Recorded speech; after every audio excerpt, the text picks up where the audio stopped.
شكل المسجد النبوي يعني قبل آخر مجسم يعني أكبر وأوسع وأشمل توسعة في تاريخ توسعة المسجد النبوي الشريف اللي هو الحرم الحالي. Peygamberimizin meşidinin de en bütkün şey uşun oldu dedi. En köp çoğaygonu bu azırkı turuş uşundaydı. المسجد النبوي الحالي هذا هو. Bugünkü günde uşun görünüştü. نعم. اكتملت هذه التوسعة قبل 30 سنة.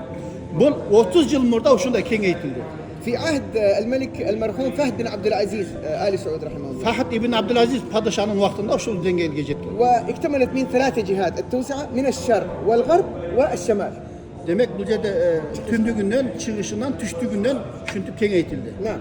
وعلى حسب الإحصائيات مليون مصلي يستطيع أدوات الصلوات الخمس داخل حدود الحرم.